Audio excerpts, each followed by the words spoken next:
Bonsoir, bonsoir à tous, bien-aimés dans les Seigneurs. Je suis de nouveau très heureuse de vous retrouver encore une fois sur notre télévision, la RTFJ, la télévision de la vérité qui libère, pour notre émission, notre quotidien. Aujourd'hui sur le plateau, nous avons un invité spécial, donc le patron de la télévision lui-même. Il est là pour répondre à certaines questions que vous lui avez posées personnellement. Et avec lui, nous allons développer le thème sur la virginité. Donc, nous allons le découvrir ensemble. Bonsoir, Papa Leta. Bonsoir, Maman Evoudi. Papa, pour nos bien-aimés qui nous suivent dans notre émission quotidienne, certains ne vous connaissent pas. Est-ce que vous pouvez vous présenter?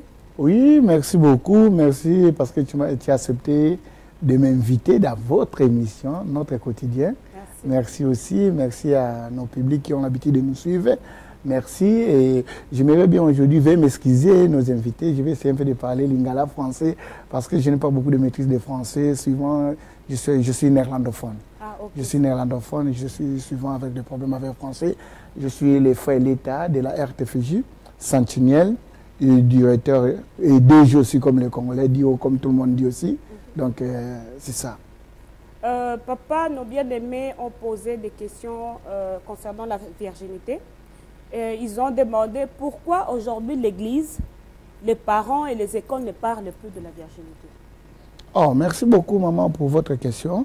Normalement, les églises, ils ont aussi le droit de parler. Les parents aussi, ils ont aussi le droit parce que c'est eux qui mettent aussi les enfants dans ce monde. Si on dit que pourquoi, on dit pourquoi, parce qu'il y a des gens qui ont écrit des courriers.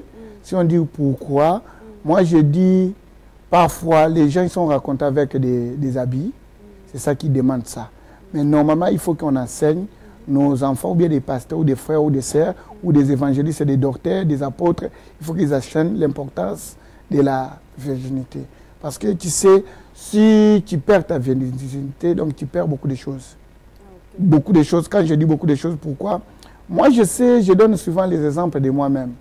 Je sais, quand j'avais connu, ma première fois de connaître des filles, et la fille que j'avais connue, elle était d'abord vierge. Donc, moi, j'étais pas. Moi, si à Liboso, yo yebaki. Azaki vierge. Vierge. Ah, ok. Et ce que je vais faire rire aujourd'hui les gens, mais ce n'est pas pour rire, mais c'est pour prendre quelque chose au sérieux. Normalement, physiquement, comme on voit aujourd'hui au XXe siècle, la fille n'était pas belle. Ah bon? Oui. Dans quel sens? Oh, parce qu'aujourd'hui, on suit nous tous la fille qui est l'apparence belle, physiquement, tout. Elle n'était pas belle. Dès qu'on on avait fait l'amour, ou bien on avait fini notre relation, après 3 jours, je lui détestais. Donc, c'est-à-dire qu'à l'époque, où on a papa, bien, c'est-à-dire que oui, on parle, je parle des choses que quand je n'avais pas encore reçu Jésus. Parce qu'avant d'arriver dans toutes choses là, parce que quelqu'un qui connaît Jésus comme Seigneur et Sauveur, ne peut pas faire des choses pareilles. D'accord. Donc, donc, normalement, quand j'avais vu la fille, quand j'avais connu la fille, et j'avais l'âge, ça c'était ma première CO, donc première humanité, donc c'était trop dur pour moi. Après 3 jours, je l'ai raconté. Je le voyais pas belle. Je dis, ah, quelle erreur que j'ai fait. Mais la fille maintenant, comme elle avait compris que moi je ne connais pas les filles, elle maintenant voulait être serrée avec moi. Donc on dit serrée, donc Azul Ganga partout. Elle me cherchait partout. Donc pour confirmer quelque chose. Pour que je confirme quelque chose. Mais moi j'avais maintenant la honte. Et puis j'avais la honte qu'elle n'était pas aussi pas belle. Donc il y a ça qui a une intention, il y a découverte. Il y a découverte. C'est-à-dire qu'il y a une intention, il y a engagement. Il y a engagement. Bon, j'étais encore petit aussi. Hein. Et donc à partir de là, quand j'ai perdu ma virginité en tant qu'un homme, j'avais maintenant la honte. Je voyais comme tout le monde me connaît. Je voyais maintenant comme la fille va raconter à les gens. Et puis je voyais la fille venir souvent chez nous. Et elle est aussi une grande taille, un peu géant. Moi, j'étais petite, courte. Ah, je veux même pas, si même elle essaie de me saluer, je le fuis. J'ai peur maintenant de lui. Donc, à partir de là, j'avais compris l'importance de la virginité. Virginité par rapport à Nayo ou bien par rapport À tout le monde. À la fille. À la fille, pas à la fille. La fille était déjà vierge, je ne parle pas de lui. Parce que lui, c'est comme elle était déjà habituée à ça, quoi. Elle m'a vu parce qu'elle m'avait demandé si c'est ma première fois de le faire. Donc, c'est-à-dire la fille n'était pas vierge. Oui. Mais vous étiez vierge. Ok, papa l'État.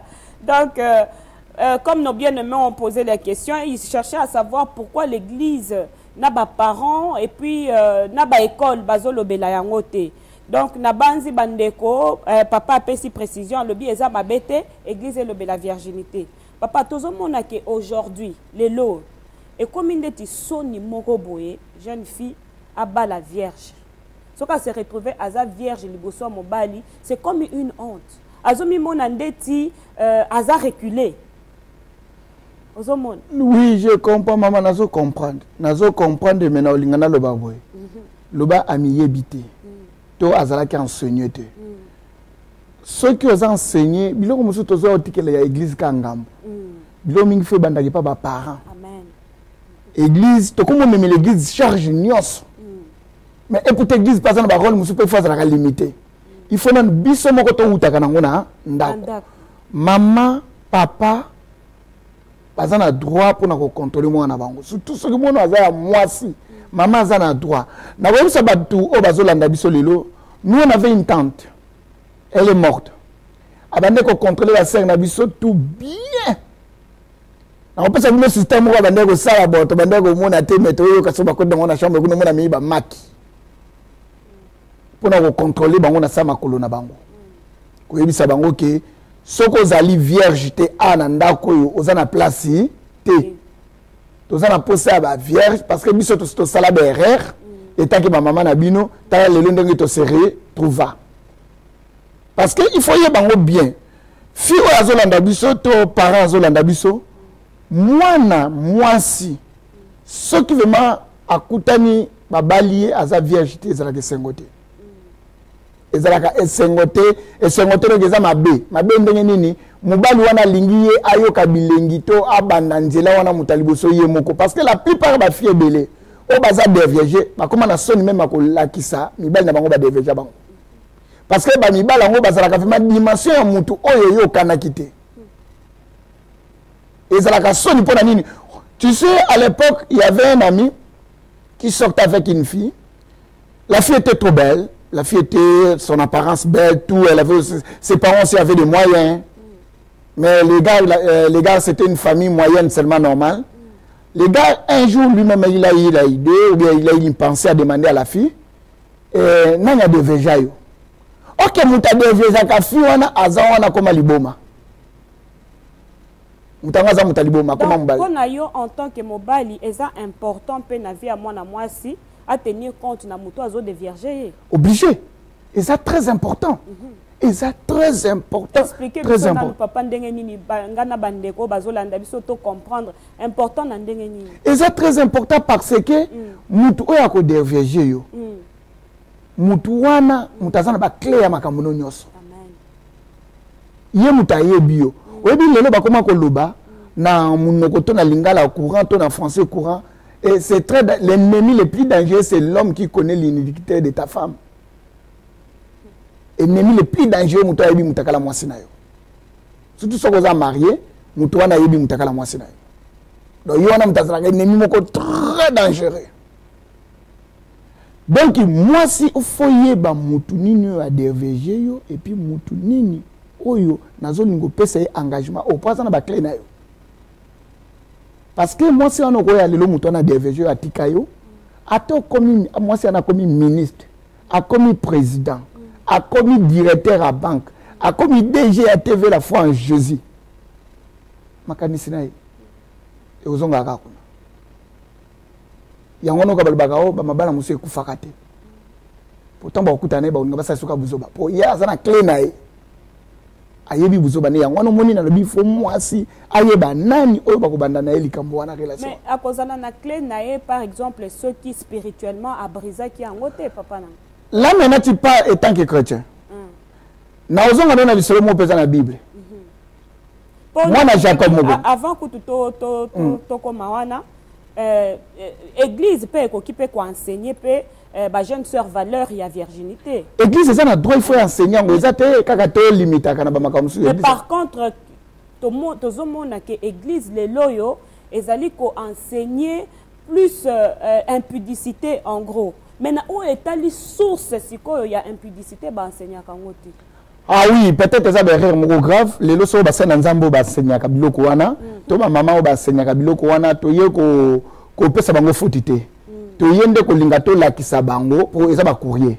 To ye ko linga ko lakisa bango ke ba zonga na source. Parce que virginité soko ba se ba déverger mutakoma kana posa njoto makasi. Eza ndeto ba liboka ba tutel pilipili e banga sous son moté. Donc c'est-à-dire eza déjà na pilipili na kati. Eza déjà. Donc comment est-ce qu'on a posa? Malagboso mingi sala kabatu passe. Omona mususa banga pakta mukolo na banga. Mais mususo déjà soko batike les semences na mutule muso yaki ko déverger aza muta semence amabe. Atike les semences. Na semence na atike les siko ememi na posa banjoto. Parce que atiki mabe moko kati na yo. Mais atiki mabe kati na yo.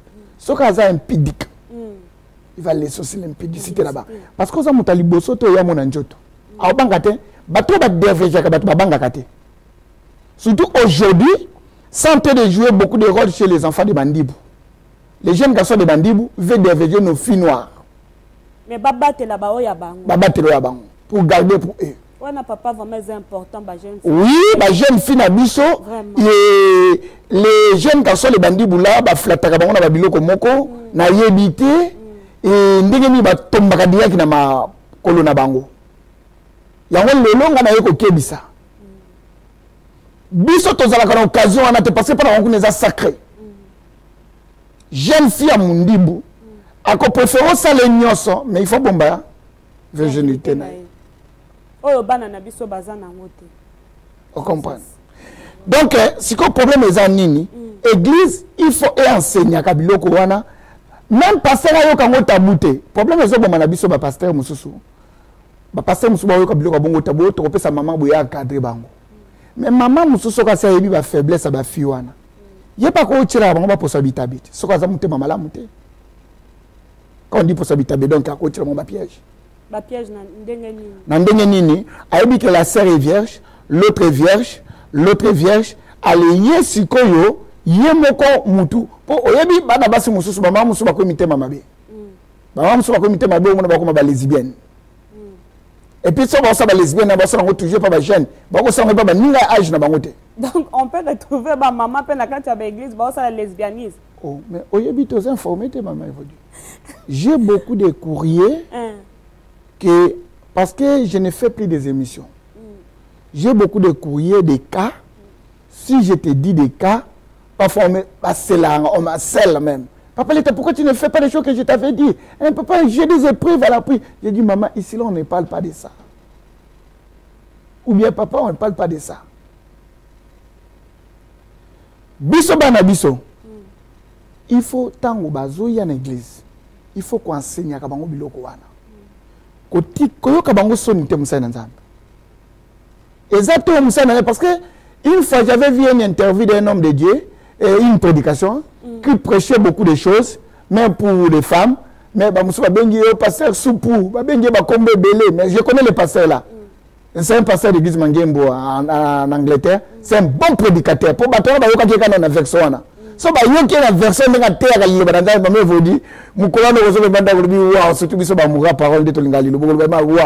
Mais à Meka, il y a tout.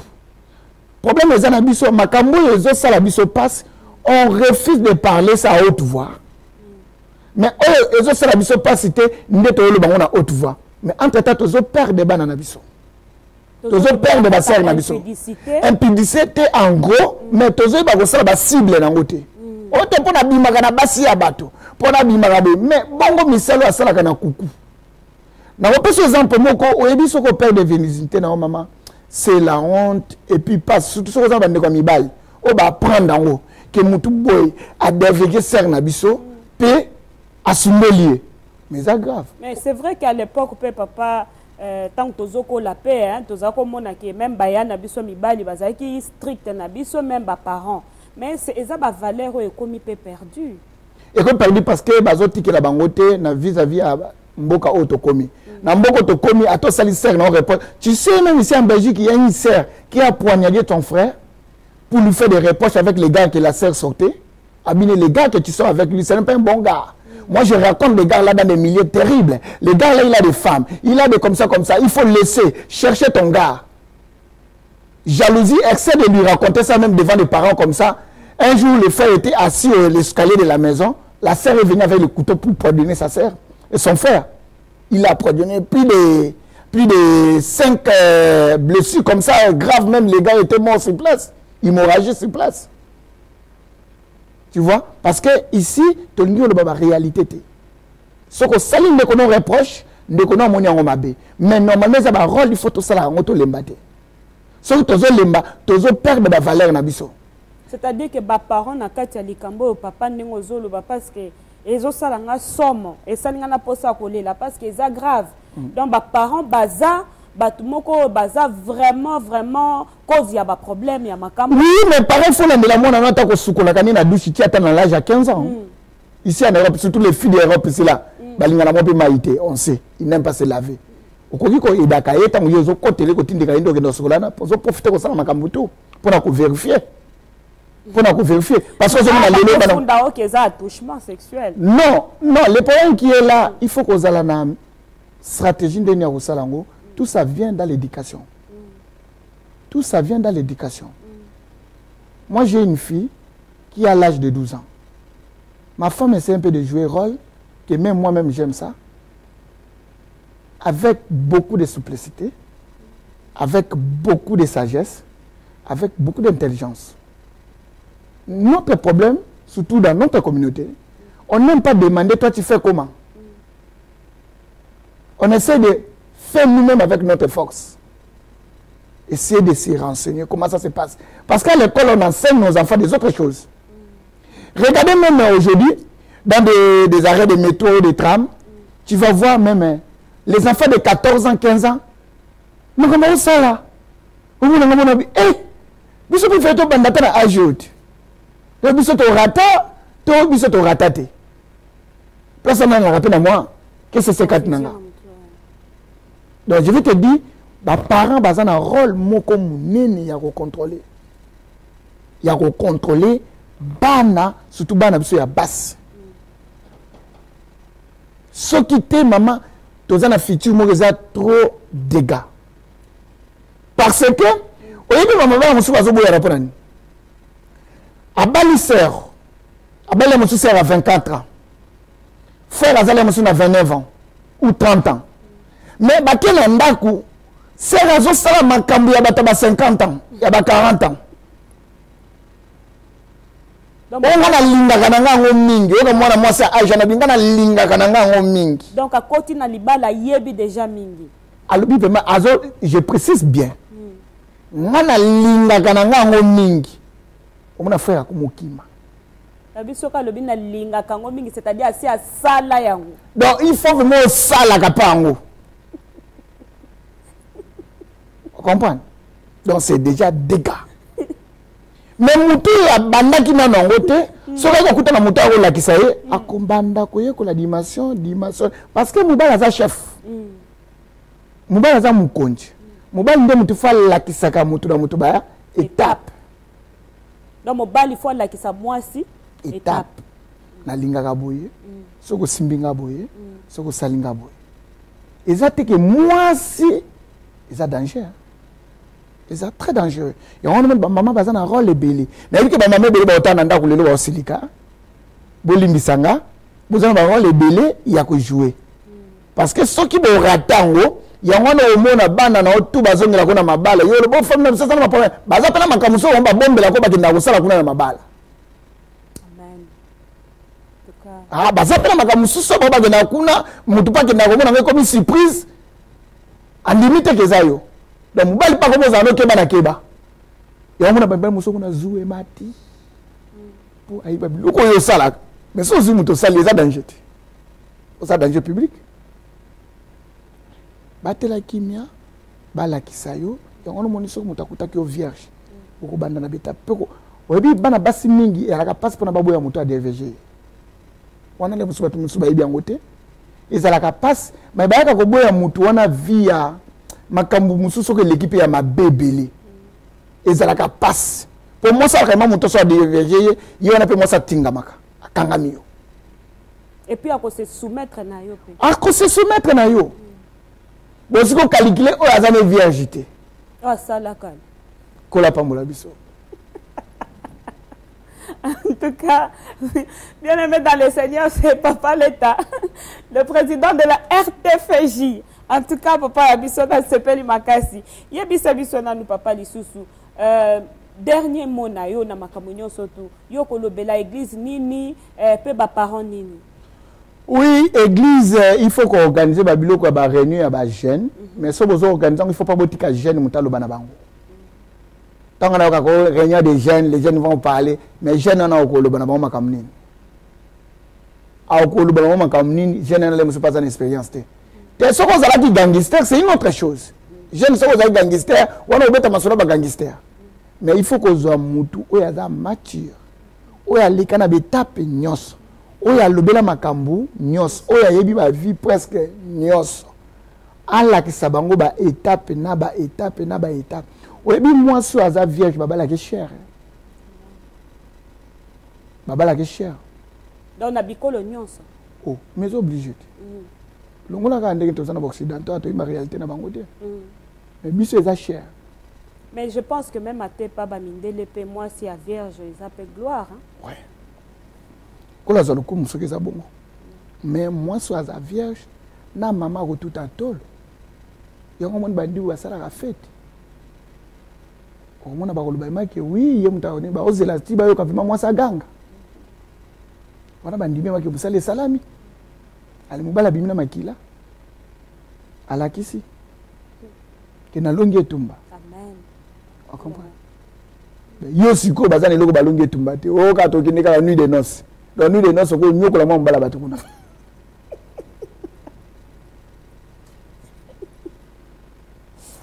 Donc c'est très dangereux. Donc, il faut tout garder pour na bana biso. Il faut que ça ait moins d'importance. Il faut que balo vierge. Il faut que danser pour na hier. Il faut que tromper yote. Ils ont pas biloko musu ba Jésus musu otalisa mwana. Hein? Au moins mwana mo ba eh, le quoi pas linga kasoko garçon na akutanga kutanga su bien mobimba mo seka. Yo ebitina bale babande kwa bina basilika na Bible. Samba tu na kudu papa na bango. Pour ba déverger qui na bango. Baba ndeko compter les monsieur espoir pas les kiwana. Mareka le ba passer ba mo belaga ba 12 tribu. Oh, aza pe 13e babo ta na famille na. Amen. Donc ba lobelaga yete parce que yeta mpo aza mwasi. Maman. Bande kwana ba bimisa trouble moko. Na papa na bango comprendre bango te papa na bango silika. Donc ba bimisa ma trouble moko. Babimisa ba mopanga na bango bakena ma chasse a mututu donc to bakezui ezui ya ko kata ndeko kata ya ko papa ndeko papa pour na petit sœur pour bango basali bande ko batu bongo te ndenge nini ya bango alzwa ber wana da biloko ebele ezali tozonga pe na Bible to komona ke bazaki na raison. Mais papa, pour na mutuna penza suka pour na clôturer mission na biso. Mais il faut pe mibali pe baye ba pe valeur ya kozala na mwasi aza vierge. Mibali baye bien. Mais pourquoi mibali bango baye bi valeur wana? Pourquoi bazo continuer toujours ko dévierger pe bana ba? Au moni ata na l'église mususu ba enseignement nyeta ba vierge te wana ba ngauté yango te po ba mususu na kati na bakutana makamwa ba ba baby si ba na église. Wana nazo biso vrai. Ali banana mike ba comme ba fanatique na bango. Mibali ebele ba sala kango na nko. Mibali vraiment majorité belé et tant que mibali ba sala kango na nko. Ayibi ka ko bala na oyo te. Alinga ka bebisa yo po ba kutongo bimba te.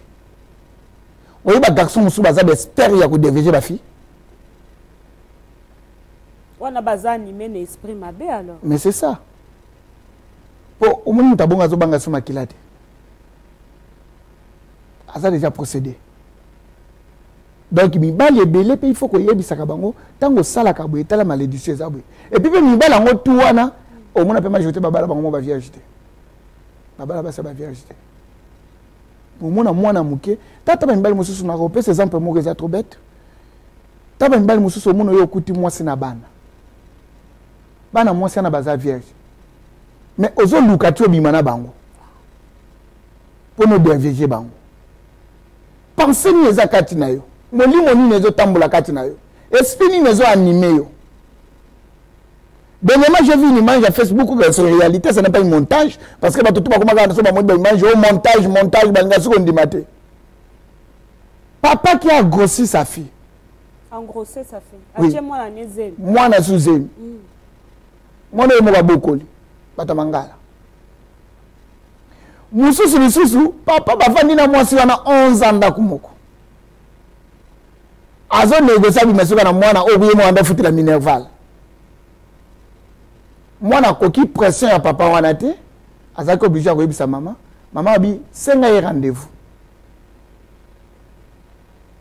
asale comment ça les fort ya ko boki sa mama wana ko linga siko bimana mama te ko kabona mama na po asabu komo mona ye copine ko ta mwana elinge kende bien ba tie pe piège ko ya yene ta ya ko za mwana mama pa bimiti likamoni na mwana ndokyo akangena baba ndio buka kamnya tata wana mike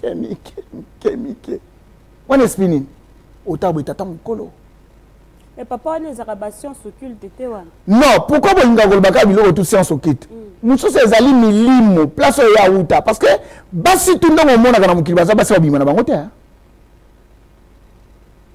moi si tout oyo monaka ezaka ka teke moi sa kobima na ye akoyi kozala kitoko ndenge nyaza moi sa kobima te ba mususu baza ba semence.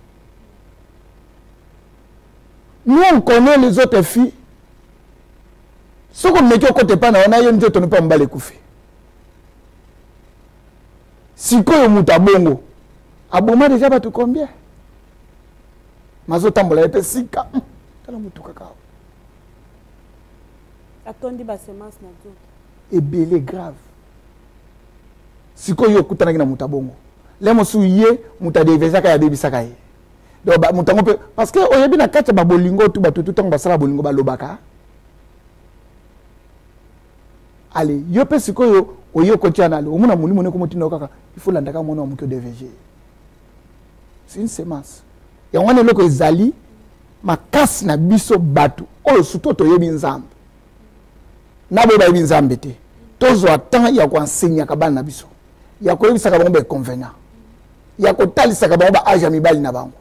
Ya ko talisa ka bango ndenge nini tango kozana libala.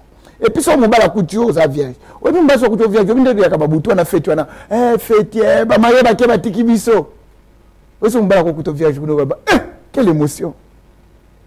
Mobala za na mentalité. Mobala bande ko luka moi ça bon o pa bande ko quoi parce que ba fimu suta ngozo tia lito azo ndima kaza vierge. Tango bo bala na ke mona ne makamususu. Maman il faut dire ça makambe bele. Mais papa na minute autant mususu toza na bande ko na biso bazo sentir culpabilité du fait que bon na kati ya ignorance ayeba kité à perdre virginité na ye. Sikoyo papa yo kolobela ba ndeko na biso wana ndenge. Et ça conseil moko simple et facile. Et aza mutu na pa liboso te na mokili makamuto omonaka ya kana mutu abanda. Soka za na kati ya lingomba, soka yebi nzambe assez répandu. Nzamba obetele biso to molba mikolo te nzamba osani to molba nzamba obetele cop. Nzamba obetele cop akotindele muto akolinga na lolenga za. Et puis muto ana ko honorer. Soki mobala tunio mutuni ya deveja yo koyoka ka sonite faut koyebisa ka e pour ayeba ka diversaire na ye. Na kosi yote ezalaka très dangereux parce que so mobala yebi adversaire te et akozalaka bon tabac. C'est-à-dire que moi, si on a déjà des viagers, il faut là qui ça mobile na des viagers. Oui, so mobile en envie. Attention à Zalia Wate ou bien en Afrique, ou bien en Afrique. Informez moi tout. Pour basi bazaka na information mi bayi na bango tout hein. Mi bande mi to na information basité. Mais papa langai hein. To lobela na likambo wuti oloba. Hein? Bino pe mi bali ya moko ceux qui moi si abando yebiso ba passer nae bozwa ka passer wana po boko ka kosala moi si na chantage. Voilà pourquoi ba se belé moyen pe baloba ba passer na bango ezate.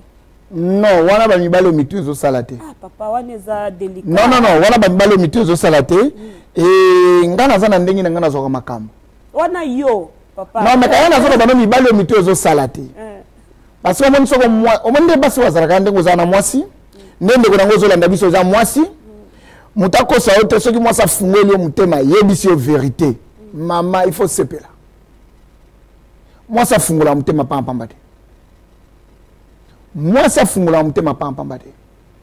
Soki moi ça fungoli mutema yebisi yo. Banambala moko koloba ke moi ça linginga.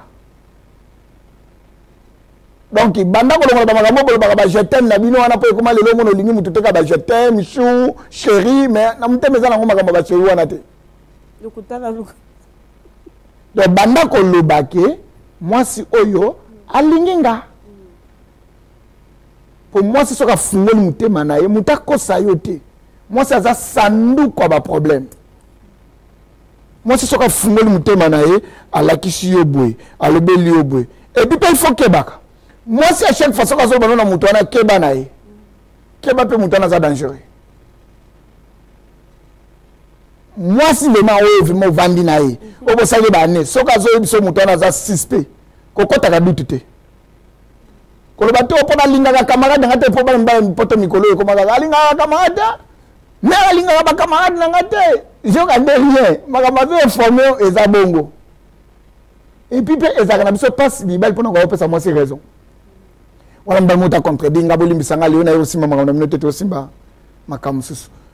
Donc moi c'est fa biso vérité. Soka yebisio okoyeba ndenge nini ko zana TikTok. À chaque fois, au babali, yo peut certes tant que zana no viergeté, ba kucho babali yo, il faut yebisa mobali na yo ba vérité. Lobi na ye papa tala boye, boye, boye, boye, boye. O lobi na ye, na sina wakase moi loba, ah papa leta, na lobi na ye bongo, a comme ça on est tout ne tinika Joseph. Dikamuke ka soto sani ka mona lakisinga ka tinika ngo. Oh ba na bité. Parce que yo poke na ba penser wana. Il faut ça là que yo so pas qui motema na yo. Parce que ce mutayi biso déjà vérité ça n'est assez répandu. Est-ce que ça vérité moko akoloba avant mariage te? Oh, mi ba musu pe batuna kama sole bela avant mariage pona lukaye bakayo hein. Neti ngai. Ta na ba mwasi nanga. Na tuniyo, na tuniye. Boni. Boni kuna, boni boy. Nani ango, nani boy. C'est obligé. Non, au moins le problème est ali hein. Maman vous dit, beaucoup que ça a un problème na moi si na yo. Ceux qui yo moko polingi. Maman bébélé la kabiso, ceux qui yo moko lingi. Na yebi batu bafani na expérience abasi ba nena ba ne bazali, mais moi j'ai fait depuis 2001, je suis jusqu'aujourd'hui seulement avec ma femme, seule et lui seulement. On comprend? Donc nakana bilo mususu nga na kokite na sa mukolo na ye maintenant bilo mususu na kokite na ye kutuna ye yo zo refesi na likambo ndeni omona ondeni ta likambo mais likambo eza boyete ok kana mayelo ya pesa ngo mo pesa na kina na longi soki na fute na ngo na yebiso ko to fute na likambo yo abito bimela ngo na boy kabla bia bon ngapena ko bima boy on comprend donc so bo comme la complicité moko beaucoup y bana su ba les passer na binoté et le la bino rien et que ça la ben injure te et que ça la timide te et que ça la vérité mon ko si boyebi si ko beaucoup mon corrigeant tant oyebi pe moi na za vierge yo mama so ki mutazo linga ye mutane fo ya kana ndako botika ba biloko to linga ka ya kawate aza mutu moko malonga te mais mutu malonga na ta okesala mona mabeti mutu ya malonga wana ta okesala mona mabe botika ya bino tu bozo contrôler mona zo contrôler papa zo contrôler maman zo oye comme 3 flics bozo landela mutu yongolo mona ka ba garçon musu soka za vantier moko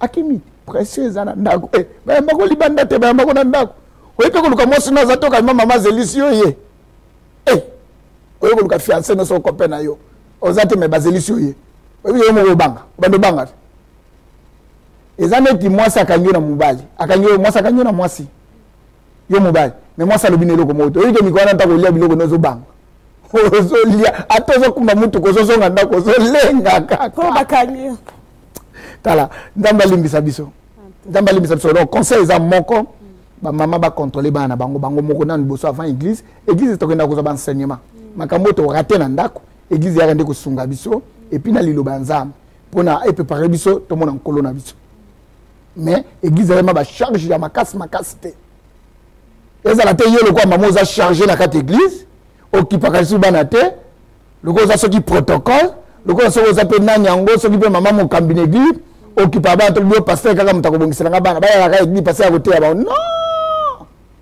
donc ça dit maman yo pe zwa temps bana il faut zwa temps il faut ko ba zwa temps il faut ba ça il faut liboso il faut zwa temps parce que quand la personne que bana ni za pambate récite tout la famille oyebi moi je vais te dire quelque chose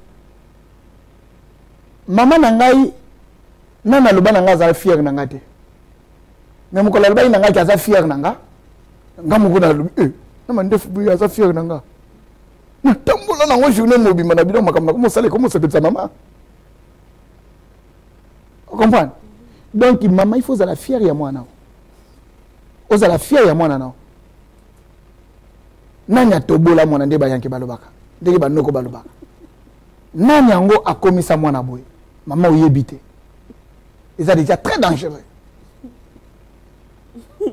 donc ils sont très dangereux maman vous dit je te dis des autres choses au moins mwana tulela bino pona bimaki na oyo abima na oyo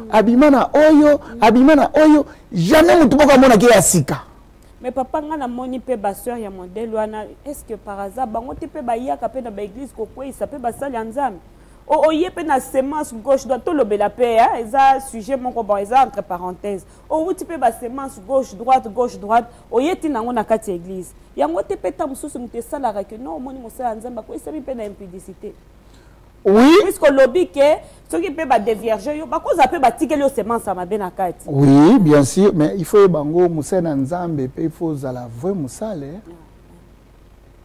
Vrai musena nzambe mona kama kamunyoso na musika. Ngana linga koluba makamba basena nzambe su mingi te pona nini? Ngaba koma kotindela ngaba message musu ya benjir na basena nzambe, ona lakisaka nini nazala ngape musena nzambe te. Normalement yong to tomboli moi si jango na koluka na lubaka otamwa muke mais na lubaki na tika bango na kimia na vie na bango ba sala buzoba na bango bazo sala ba sala ba réunion na bango ndenge bazo sanga na buzoba ba sama kama na bango nyoso parce que ça buzoba to na momu so botisate il faut pas ko bongisa ba français non ce arrangement na ça c'est la comédie buzoba na lingana yebisa yo mama musai na nzambe pona kweya il faut yemo pa lingango biso ya mibali soko lingo koya il faut yo moko lingango mutako sote parce que moi moi si toi ya ko tenter soko pamelier aokima ko pamela ni ya ko silika o gangelo telemeli ngala mutaba mzobo te bima sambisiye o comprendre mais tant yo ndimiye na ba buzoba na ye ba se ba sama kam mingi na kati église eza na côté. Et ça va faiblesse va okuta manango. Okoyiko sunga eza malade. Eza malade. Malade ba soigner kango. Tant il y a pas de maman, yoni ni takala boni ba docteur ba botaka bana bamona. Vraiment soki siko ba ko isama na. Nini la danger? Bino omona ka mutakala mo bo ya ser, opakola je ka lui lo bandi ko lenga takata ko le biti balanga. Mais docteur wana amona na ba mitakala ya basi ba ministre bazana ba mbongo bazana ba nini amona na ba mitakala musoto ba gezanga tâche okondi makuta soki ba botaka ye makoyi samate yo kaka moko ko mona okomi parla lango komo tambola okomi soko ndene ezo sungate ya mona ba docteur o evema ya molimo te o ya mosuni bazaka na problème pour ko aliloba pour ça ba tije ba ventile na bino tu wana na ndenge ya opéra kabatu allo ma oni ba sala en tout cas nzamba pambola yo papa la ngai na base vraiment en tout cas pour la prochaine fois papa to développer sur ba thème sous vraiment ça a été maman papa kitoko penza na sepeli na base vraiment que non bala na nzambe pe ba sepeli makasi en tout cas merci beaucoup. En tout cas, bien aimé, je pense que vous avez été vraiment richement bénis par notre président de la télévision RTFJ. En tout cas, soyez bénis chez vous. Je vous retrouve encore le mercredi prochain pour d'autres thèmes. Si vous avez des questions ou revendiquez ce qu'a dit notre papa, vous pouvez toujours nous écrire sur www.tvlafoienjésus.net. En tout cas, que le Seigneur vous bénisse. Allez, au revoir. Merci beaucoup, papa. Merci.